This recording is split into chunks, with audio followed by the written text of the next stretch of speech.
syempre kailangan din natin mag-ingat dito guys dahil ang daming tinik. Dito tayo sa may punuan mismo. Ang tinatawag nga pala dito sa may pinakapunuan ng kawayan is ito yung guod at yung pinakadulo is bulos. Itong mga guod na to, ito yung ginagamit sa mga bamboo furnitures. Alright, magandang hapon po sa ating lahat at ngayong araw is mag-update ulit tayo dun sa project na ginawa natin. So, pasensya na medyo natagalan yung upload natin dahil medyo naging busy yung buhay natin at ngayon is mag-update lang ako sa inyo sa mga pangyayari dito sa ginawa natin na project. So una-una sa lahat, gusto ko muna mag-thank you sa lahat ng mga solid na sumubaybay sa atin dito sa ating YouTube channel at sa lahat ng mga idol natin na patuloy na nagsuporta. Sa lahat-lahat po na bumubuo ng Team Probinsya, maraming salamat po sa inyong lahat. At shoutout muna natin si Idol Yamas TV na nasa ngayon sa Mindanao at kay RR Little Farm, kay Ma'am Grace with Channel, Moisky TV, PGNT Idol Gimaras, Jomar Pasinyos Vlog sa Bacolod at sa lahat ng Idol James Pern, sa lahat ng bumubuo ng ating Team Probinsya, maraming salamat po. Hi guys, kumusta na kayo guys? Ang sala mo na yung kaon? Tubo? Tubo? Ayan, so dito tabidoy.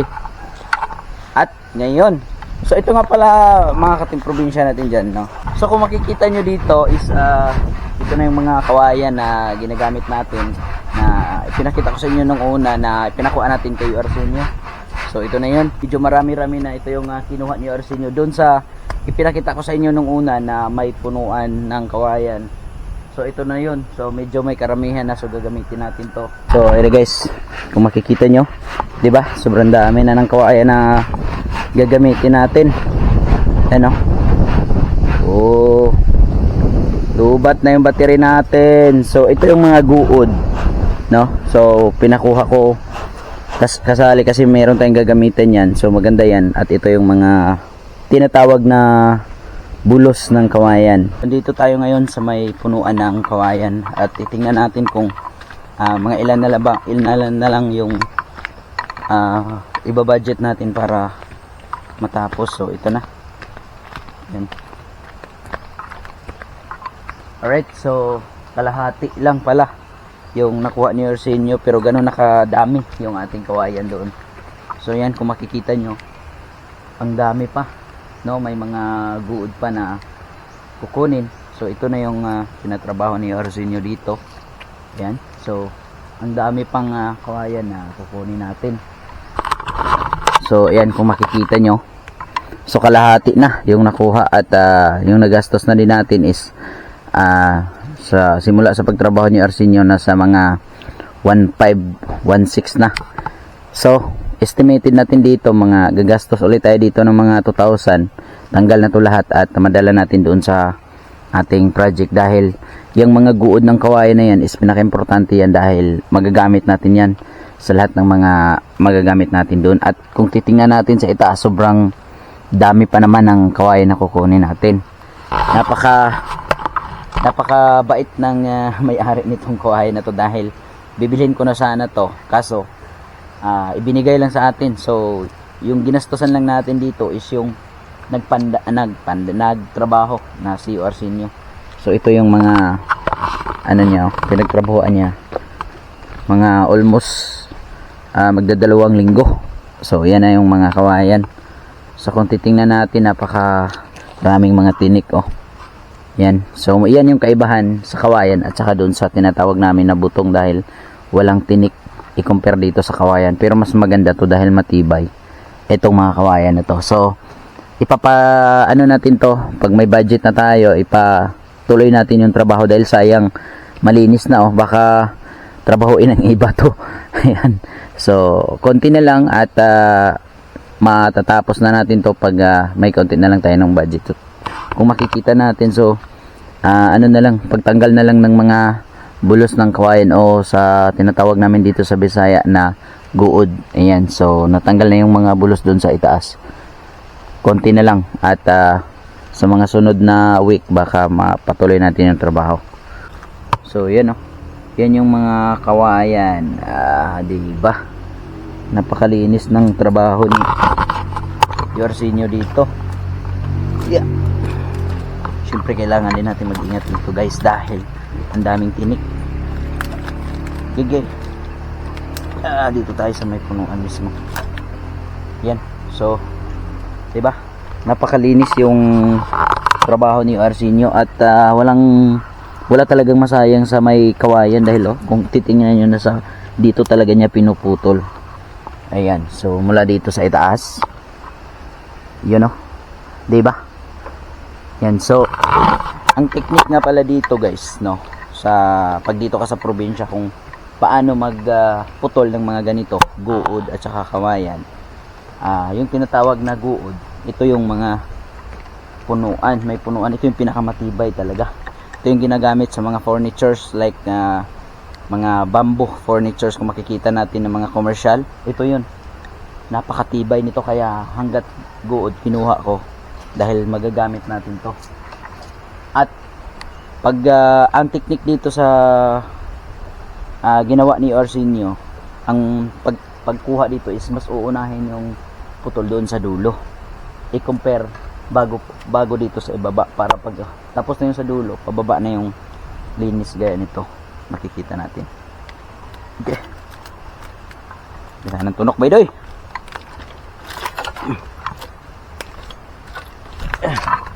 Yan tinik po yan Pag natuhog yan sa paa mo, delikado. Ito yung mga tinik niya. Yan. Kung gaano ka grabe yung tinik niya. Yan yung kawayan talaga. Tinik yan hanggang dun sa pinakataas. So, linisin, pag maglinis ka nito, dun mo sa taas uunahin, tapos pababa. Ayan, tapos idediretso mo na lang yan. Yan yung mga matinik na sekreto ni Arsenio. Unahin ang linis sa baba. Kaya guys, hindi madali talaga pag nagkuha ka ng kawayan. So, ganyan ang style. Grabe, kailangan ng mga matinding malupitan technique. Kaya dito sa kabila malinis na. So, mga isang week na lang na kailangan natin gastusin para sa pagpatrabaho ni Arsenio. Gagastos tayo ng mga ipagpalagay natin 2,000. Kuha na to lahat at madala na doon mismo sa project natin. Ayan. So, diba, Baydoy?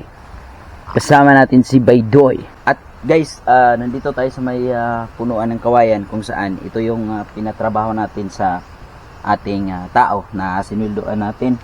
Kung makikita nyo yung una ng vlog natin dito sa bisita is hindi pa to nakuha. So, ito yung mga technique pag nandito ka sa probinsya sa pagkuha ng ganitong mga klaseng kawayan. So, yung kawayan na ginagamit natin is may dalawang parte. Ang tinatawag nga pala dito sa may pinakapunuan ng kawayan is ito yung guod na tinatawag dito sa probinsya. At yung pinakadulo is bulos. Pero pares ng kawayan na yun. Ang kaibahan lang yun is yung bulos na mismo sa itaas, hindi siya gaano katibay i-compare dito sa guod. Itong mga guod na to, ito yung ginagamit sa mga bamboo furnitures like makikita natin ng mga commercial, mga lamesa, mga bangko na gawa sa bamboo or sa kawayan. Ito yun, dito yung ginamit dahil yan naguod na yan yung pinakamatibay. So, ang pagpakuha natin dito is kinuha natin pati yung guod talaga dahil yan yung pinaka-importante na magagamit natin doon sa ginagawa nating project. So, sa ngayon, tinatigil ko muna yung trabaho ni Arsenio dito dahil naubusan tayo ng budget. So, ito yung nagawa sa maghalos 2 week na pinatrabaho natin at kalahati yung nakuha. So, siguro mga 1 week na lang at lahat na to is makukuha na to ni Arsenio at madadala yun sa project natin. Ayan. Importante dito sa probinsya pag nag-ano ka ng kawayan, ang dami mong pwedeng paggamitan guys. Grabe. Pwede kang gumawa ng kubo na gamit lahat na kawayan. Pwede kang gumawa ng upuan, lamisa na gamit din yung kawayan o tinatawag natin na bamboo sa Tagalog. Napakadaming pwede nating magamit pagdating sa kawayan. Ayan. So, ewan ko lang kung ano yung tawag sa lugar nyo. Basta dito sa amin, ang tawag niyan is bulos ng kawayan. So, dito tayo sa loob. So, ang dami ng natapos pala nila ni Manong dito. Una-una itong stante. Ayan. So, yan na yung mga stante. So, mas maganda yung design natin. So, tatlo-tatlo yung nakahilera. You know? O, diba? Napakalupit. Hanggang dulo po yan. So dito naman sa baba, ito yung pangalawang palapag. At dito naman yung pangatlong palapag. Yun. So yan yung magiging view na. At dito rin sa kabila is ganun din. Yung ginawa nila ni Manong. Yan, wala na yung tabla rito nung sa babaw. Sa kubo. So ito na yung mga tabla. Ayan. So dito ay pangalawang palapag rin. At dito yung pangatlo. So kung titingnan natin, ganyan kalaki yung maganda yung ginawa na stante. Ayan. So bukas is araw na Sabado. So siguro magpipintura na tayo bukas. Dito, bibili tayo ng pintura dahil pinturahan natin ito ng yung mga estante na pinturahan natin ng puti. Yan para maliwanag dito sa loob. Alright, so yan na. Ito nga pala yung ginamit namin, guys. Yung butong. Yan. 'Di ba? Napakalupit. Oh. Kadukta na ba nagpintal na kung kaning butong? O kaning kawayan? Kadukta na ba naginamil? Dokta. Yan eh. Yan. So, bukas pinturahan natin to. Araw na Sabado bukas. So, yan yung magiging vlog natin bukas. Magpipintura tayo dito. Yun.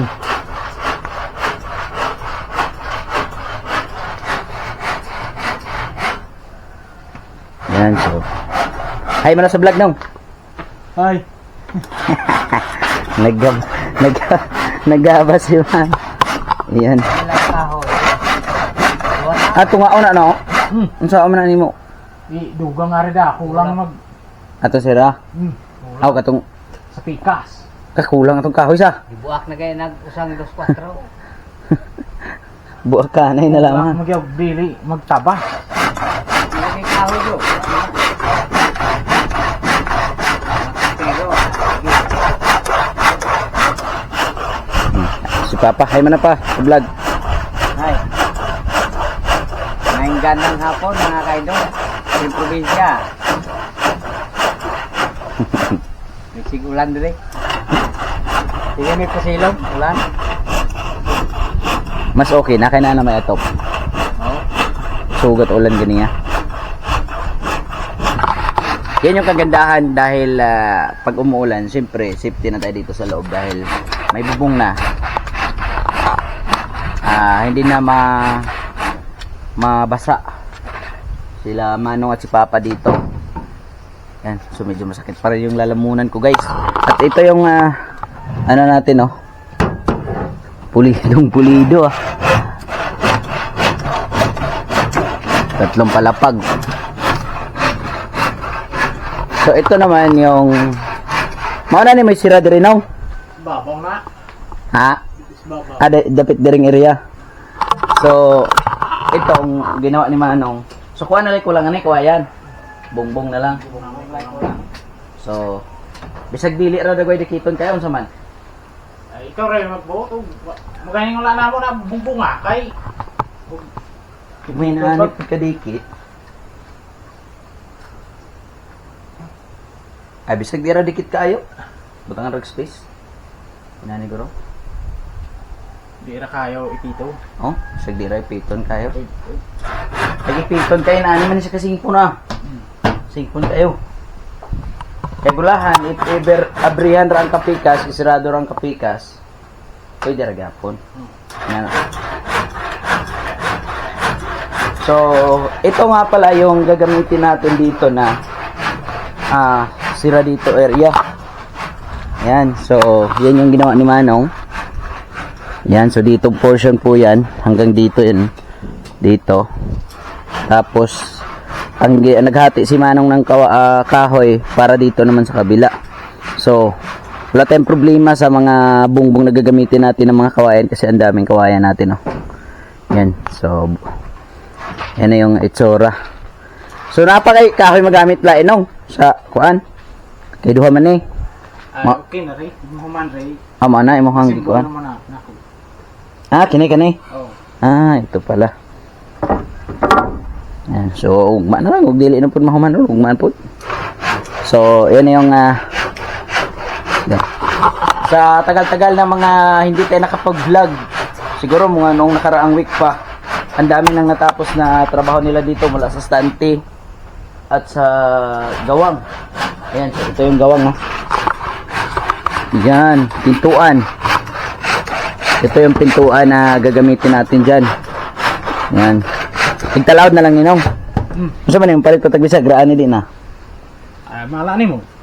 Bisagrahan, pila ka bisagraan eh. Hinahanglan. Okay raning duha. Kung dagko. Ay, to'y bisagras kubo pa katotong nga bito. Na ba? Na mo to sa kubo. Pila ka buok. Dua. Pwede dito. Para mas gawang dito. Sunod na good po. Lera katora. Katong dito kadina rito gamiton. Ay, agmadisag. Oo, dire. Oh. Diha. Kadina ra. Ginagamiton daw. Kadina ra. Kani may atong gamit ang bisagra. Ayan, so ito ikakabit na natin to dito. Ayan. So, may ano na, may pintuan na. At ito, malapit na dito mata. Ito, tapos na to. Ito. So, bukas, almost 100% na to. Araw na Sabado bukas. At bibili ako ng pintura bukas ng umaga. So, makakapintura tayo siguro bukas. Yan, so, yan yung magiging update natin na yun dahil hindi tayo naka-charge ng ating action cam. Medyo lowbat na rin yung ating action cameras. Ito na yung update natin guys. So, halos 100% na. No, bukas, magpipintura na tayo. So, marami nang natapos sila manong dito dahil hindi rin tayo nakapag-update dulot nung mga panahon na medyong busy din tayo. So, salamat nga pala sa lahat ng mga sumuporta sa atin at sa mga baguhan natin ng mga subscribers. Huwag nyo kalimutang mag-subscribe at sa mga baguhan natin mga viewers, subscribe guys. Share this video at click the notification bell para mas mabilis yung ating project. At sana, huwag din kayong mag-skip ads kasi dyan tayo kikita. Hanggang dito lang muna yung mga update natin yung araw na to. So, abangan nyo na lang yung mga susunod natin ng mga vlog at sa mga susunod pa natin na gagawin. So, hanggang dito na lang. Mag-ingat tayong lahat. Saan man tayong sulok ng mundo, mag-ingat tayong lahat at I love you all. Hee!